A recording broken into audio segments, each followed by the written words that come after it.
Криминал од вакви размери не е можен без поддршка од Зоран Заев, предупредува првиот човек на ВМРО-ДПМН Христијан Мицкоски. Лидерот на опозицијата предупредува дека пипците на октоподот биле подолги од Катица Јанева, која според него мора да оди во притвор, и тоа за да не се остави на тамошен простор да се влијае на сведоци да се уништуваат докази.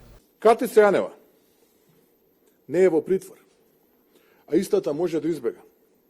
Може да влијае на сведоците и може како прв човек на специјалното јавно обвинителство да го повтори делото.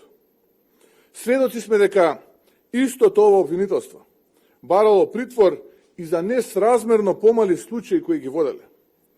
Но во овој момент тоа отсуствува. Се разбира, Катица Јанева е само продолжена рака на главниот во овој октопод.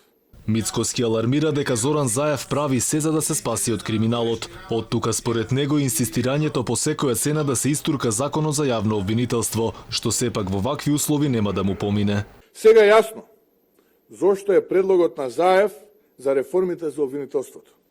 Тој сака ова компромитирано специјално јавно обвинителство да го преслика во новиот обвинителен сектор.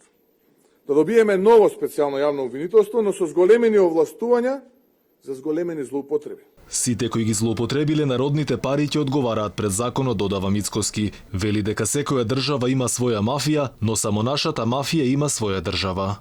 Ке слушнам ке речат случајот рекет бил наместен случај од опозицијата за рушење на правната држава. Чисто фијаско од одбрана. Приказна за мали деца во која ни тие самите не веруваат, а голем дел велат комичен настап. Во случај кога сите го напуштаат бродот на власта која катадневно тоне. Мицкоски го прашува Заев какви докази крие семејството на еден од осомничените и кој се е вклучен, потоа каде завршува куфер политиката и кој се офајдил со сумите. Прашува и на што се мисли кога еден од осомничените вели дека Зоран Заев знае за се. Но ова не верувам дека Зоран Заев директно ќе одговори исто како што не одговори на моите директни прашања, кои ги поставив на една пресконференција на почетокот на овој скандал. Затоа што рибата мирише од главата. Мицкоски порача дека Заев ја навредува интелигенцијата на народот, зашто вистината излегува на виделина. Вели неговиот пат и заминувањето на оваа влада не е негов избор, туку одлука на народот, зашто како што рече, Заев бил на колена и немал веќе кредибилитет за оваа влада. Во вакви услови, вели Мицкоски, неизбежни се предвремени парламентарни избори и дека со ваква влада не може да се добие датум за почеток на преговорите со Европската унија.